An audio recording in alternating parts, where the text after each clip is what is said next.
عورت جو ہے اس درد کے وقت بہت ہی زیادہ فرسٹریٹ ہوتی ہے، بہت تکلیف دہ ہوتی ہے، تکلیف زدہ ہوتی ہے، اس قدر کہ موت کے وقت ہونے والی تکلیف سے تھوڑی سی کم تکلیف بچے کی ولادت کے وقت ہوتی ہے۔ ایک عورت کو یہ آسان چیز نہیں ہے، اس کی تقریباً 40 کے قریب ہڈیوں سے تو روح نکل چکی ہوتی ہے عورت کے جسم سے، جب بچے کی ولادت کا وقت قریب آتا ہے، اور وہ موت کے منہ میں جا کر کے واپس آنا یہ معمولی بات نہیں۔ اسی لیے اللہ تعالیٰ نے قرآن میں اس کا ذکر فرمایا، جب حضرت بی بی مریم کچھ جوان ہوئیں تو ایسا ہوا کہ اللہ کریم کے حکم سے جبرائیل امین علیہ السلام آئے اور آ کر کے ان سے کہا کہ میں تمہیں ایک بیٹا دینے کے لیے آیا ہوں۔ تو حضرت بی بی مریم گھبرائیں، کہا انی اعوذ بالرحمن منک ان کنت تقیا، اگر تو نیک آدمی ہے تو دور ہو جا، میں اللہ کی پناہ مانگتی ہوں تجھ سے، مجھے آج تک کوئی مرد نے چھوا تک نہیں ہے۔ تو پھر حضرت جبرائیل نے کہا انما انا رسول ربک لاہب لک غلاما زکیا، میں تو تیرے رب کا فرشتہ ہوں، تیرے رب کا قاصد ہوں، بھیجا ہوا ہوں، اور تجھے ایک بیٹا دینے کے لیے آیا ہوں۔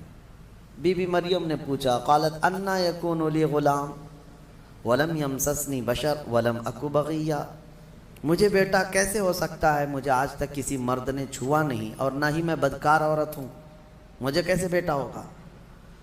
قال کذالک، جبرائیل امین نے کہا ایسے ہی اللہ چاہتا ہے۔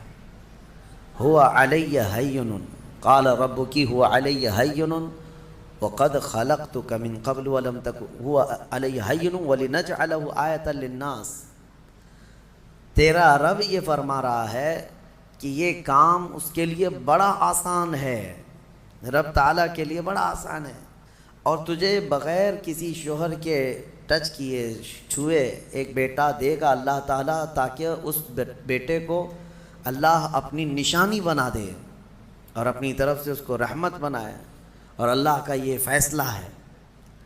یہ بات چیت ہو رہی کس کے درمیان؟ حضرت بی بی مریم اور حضرت جبرائیل علیہ السلام۔ جبرائیل علیہ السلام اللہ کے فرشتے ہیں، فرشتوں کے اندر یہ بات پہلے سے آپ کو یاد رہے، نہ وہ فرشتے مرد ہیں نہ عورت ہیں، نہ ان کے اندر انسانی فطرت کے تقاضے جو ہوتے ہیں، شہوتیں، وہ بالکل نہیں ہوتی۔ فرشتہ گناہ کرنا تو دور کی بات، گناہ کے متعلق سوچ بھی نہیں سکتا، اللہ نے وہ چیز ہی فرشتے کے اندر نہیں رکھی۔ فرشتوں کے اندر شہوت کا مادہ ہے ہی نہیں، خواہشات نفسانیہ بالکل نہیں، نفس ان کے اندر نہیں ہے۔ جبرائیل امین علیہ السلام جب ان کا اور حضرت بی بی مریم کا جو یہ کنورسیشن ہے، اس کو قرآن پاک میں بیان فرمایا رب تعالیٰ نے۔ اب اس کے بعد اچانک ہوا یہ، فَحَمَلَتْهُ فَانْتَبَذَتْ بِهِ مَكَانًا قَصِيًّا، اچانک بی بی مریم حضرت جبرائیل امین کے پھونک مارنے سے حاملہ ہو گئی۔ صرف انہوں نے پھونک مارا، کون؟ جبرائیل امین علیہ السلام، پھونک مارا تو حضرت بی بی مریم کیا ہوئیں؟ حاملہ ہو گئی۔ اور جیسی وہ حاملہ ہوئیں تو ان کو خوف ہوا کہ اب قوم کیا کہے گی، تو وہ ایک آبادی سے بہت دور چلی گئیں جہاں کوئی نہ دیکھتا ہو، اور وہ ایک گھنی باغیچے کے جو کھجوروں کے درخت وہاں پر تھے، اس باغیچے میں چلی گئیں۔ یہ ایسا نہیں ہے کہ یہ حمل 9 مہینے کا تھا، بلکہ یوں حمل ہوا اور پھر بچے کی ولادت بھی، زیادہ دن تک کا یہ عمل نہیں تھا۔ بہرحال جب حضرت بی بی مریم بچے کی ولادت کے آثار نظر آنے لگ گئے، قریب ایک باغیچے میں گئیں، وہاں کا تذکرہ بھی رب تعالیٰ فرماتا ہے، فَأَجَاءَهَا الْمَخَاضُ إِلَى جِذْعِ النَّخْلَةِ، ایک کھجور کے درخت کی جڑ کو پکڑ کر کے وہ بیٹھی رہیں، اور پھر اس کے نیچے سے وہاں سے آواز دینے لگی اپنے رب کو کہ مولا میری حفاظت فرما۔ اور درد ایسا ہوتا ہے ولادت کے وقت کا، اس وقت کے الفاظ حضرت بی بی مریم کے قرآن فرما رہا ہے، وہ کہہ رہی تھی کنت نسیا منسیا، یہ درد سے پہلے میں مر گئی ہوتی، بھلا دی گئی ہوتی، کاش میں ان تمام چیزوں میں نہ ہوتی۔ عورت جو ہے اس درد کے وقت بہت ہی زیادہ فرسٹریٹ ہوتی ہے، بہت تکلیف دہ ہوتی ہے، تکلیف زدہ ہوتی ہے، اس قدر کہ موت کے وقت ہونے والی تکلیف سے تھوڑی سی کم تکلیف بچے کی ولادت کے وقت ہوتی ہے۔ ایک عورت کو یہ آسان چیز نہیں ہے. اس کی تقریباً 40 کے قریب ہڈیوں سے تو روح نکل چکی ہوتی ہے عورت کے جسم سے جب بچے کی ولادت کا وقت قریب آتا ہے. اور وہ موت کے منہ میں جا کر کے واپس آنا یہ معمولی بات نہیں. اسی لیے اللہ تعالیٰ نے قرآن میں اس کا ذکر فرمایا. وہ حمل یعنی عورت جو ہے حملہ وفصالہ 30 شہر، یہ آیت ہے، اس میں اللہ تعالیٰ فرماتا ہے ووضعتہ کرہا، جب وہ بچے کو جنم دیتی ہے تو بڑی تکلیف کے ساتھ دیتی ہے. حضرت بی بی مریم کا بھی جب وہ وقت آیا تو وہ درخت کی جڑ کو پکڑ کر کے آواز دینے لگیں، کاش میں اس درد سے پہلے ختم ہو چکی ہوتی، بھلا دی گئی ہوتی. تو رب تعالیٰ کی طرف سے آواز آئی، اللہ تحزنی وقد جعل ربکی سریا، گھبرا مت اے مریم، تیرا رب تیرے لیے آسانیاں پیدا فرمائے گا، آسانیاں پیدا فرمائے گا. اس درخت کو ہلاؤ، پکی کھجوریں گریں گی تم پر. حضرت اللہ کی طرف سے حضرت بی بی مریم کو جو پیغامات آ رہے تھے یہ کیا تھے؟ یہاں پر بھی میں بتا دوں، اللہ تعالیٰ اپنے بندوں کو جو پیغامات دیتا ہے اس کے 3 طریقے. ایک وحی ہے جو نبیوں کو دی جاتی ہے، یعنی وہ وحی ہے، اس کو وحی کہتے ہیں، جو اللہ تعالیٰ کا پیغام نبی کو آئے. وحی کے بھی کئی طریقے ہیں، ڈائریکٹ اللہ تعالیٰ سے وہ کلام کر لیں یا کسی فرشتے کے ذریعے سے کر لیں. جیسے جبرائیل امین علیہ السلام جو لے کر کے آتے تھے اور نبیوں کو پہنچاتے تھے، یہ بھی کیا ہے، اس کو کیا کہتے ہیں، وحی، وحی ہے. اور اللہ کے ولیوں کو جو پیغامات اللہ کی طرف سے ملتے ہیں اس میں فرشتہ تو نہیں آتا، لیکن اللہ تعالیٰ ان کو کچھ باتوں کی ہدایت دل میں ڈالتا ہے یا ان کے ذہن میں، دماغ میں وہ چیزیں اچانک اترتی ہیں، اس کو کہتے ہیں الہام. یہ وحی نہیں ہے، یہ کیا ہے، الہام. اور عام مومنین کے دلوں میں بھی اللہ ہدایت ڈالتا ہے.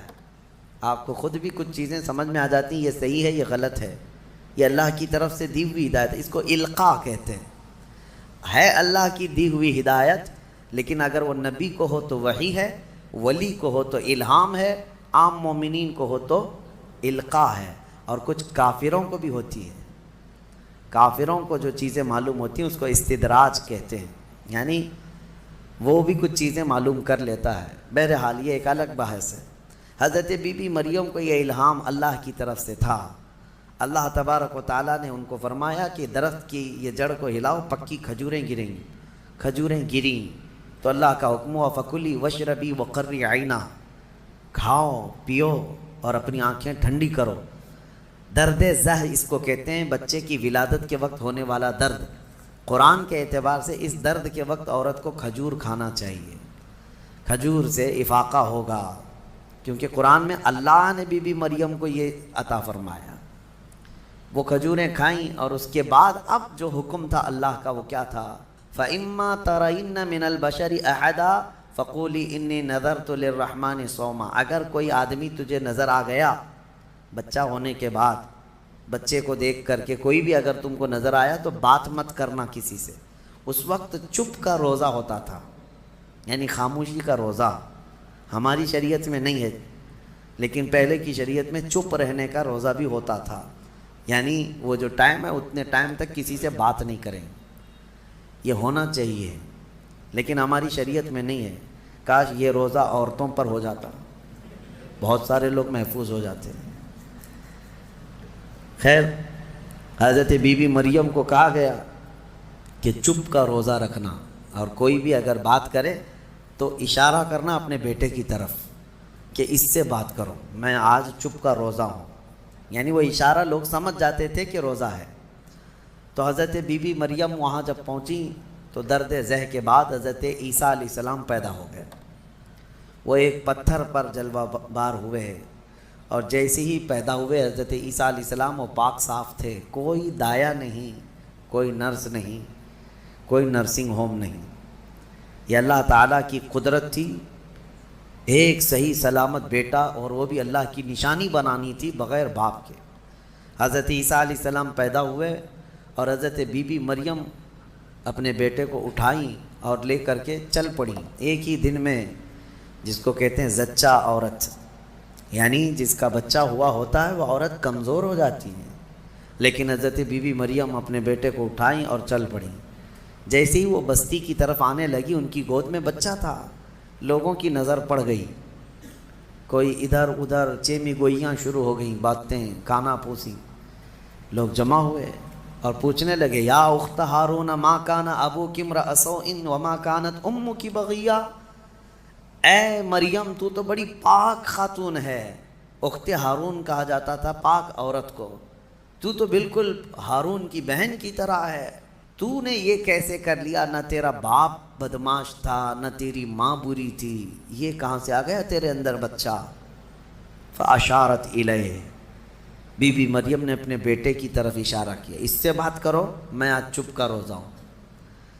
لوگوں نے کہا قالوا کیف نکلم من کان فی المہد صبیا، ہم اس سے کیسے بات کریں جو گود میں بیٹھا ہوا ہے؟ گود کے بچے سے بات کریں گے؟ تو اشارہ اس طرف کر رہی ہے۔ تو لوگ ابھی یہ بات چیت کر ہی رہے تھے، گود میں سے ہی حضرت عیسیٰ علیہ السلام بول پڑے، قال انی عبد اللہ آتانی الکتاب وجعلنی نبیا وجعلنی مبارکا اینما کنت واوصانی بالصلاة والزکاة ما دمت حیا وبرا بوالدتی ولم یجعلنی جبارا شقیا والسلام علی یوم ولدت ویوم اموت ویوم ابعث حیا۔ یہاں تک کا کلمہ عیسیٰ علیہ السلام نے گود میں ہی کیا۔ کیا کہتے ہیں؟ اے لوگوں میں اللہ کا بندہ ہوں، انی عبداللہ، میں اللہ کا بندہ ہوں اور اس نے مجھے نبی بنا کر بھیجا ہے۔ حضرت عیسیٰ علیہ السلام کو گود میں ہی نبوت ملی ہے، گود میں نبوت ملی ہے، اس نے مجھے نبی بنا کر بھیجا ہے، صرف نبی نہیں وجعلنی مبارکا، اور مجھے برکت والا بنا کر بھیجا ہے، اور پھر مجھے اللہ نے یہ حکم دیا ہے میں جہاں کہیں پر بھی رہوں نماز قائم کروں، زکوٰۃ دیتا رہوں، جب تک میں زندہ رہوں نماز قائم کرتا رہوں اور زکوٰۃ دیتا رہوں، ان کی امت کی اور ان کی شریعت کی جو نماز رہی۔ اور پھر اللہ نے مجھے حکم دیا ہے کہ میں میری ماں کا فرما بردار رہوں اور اس کا نافرمان نہ رہوں۔ اور پھر آخری والا جملہ تو بہت امپورٹنٹ ہے ہم سنیوں کے لیے، جو عیسیٰ علیہ السلام نے کیا۔ عیسیٰ علیہ السلام کی ولادت کا دن، جیسے کہ آج پوری دنیا میں کرسچن بھی مناتے ہیں 25 دسمبر کو، کرسمس جو مناتے ہیں، الگ الگ روایتیں واللہ عالم جو بھی ان کی پیدائش کا دن رہا، لیکن عیسیٰ علیہ السلام کا یہ جملہ بڑا امپورٹنٹ ہے۔ آخر میں اپنی گود میں انہوں نے کیا کہا؟ والسلام علی یوم ولدت ویوم اموت ویوم ابعث حیا، کہتے ہیں مجھ پر اللہ کی سلامتی ہو جس دن میں پیدا ہوا، جس دن میں پیدا ہوا اور جس دن میں انتقال کروں گا اور جس دن میں اٹھایا جاؤں گا، وہ سب ان سب دنوں پر اللہ کی سلامتی ہو۔ عیسیٰ علیہ السلام جس دن پیدا ہوئے وہ سلامتی والا دن ہے، تو 12 ربیع الاول کیوں نہ سلامتی والا دن؟ میرے آقا صلی اللہ علیہ وسلم جس دن پیدا ہوئے کیا وہ سلامتی والا دن نہیں ہے؟ اور ایک نبی خود اپنی ولادت کے دن سلام بھیج رہے ہیں، اور یہاں کروڑوں امتی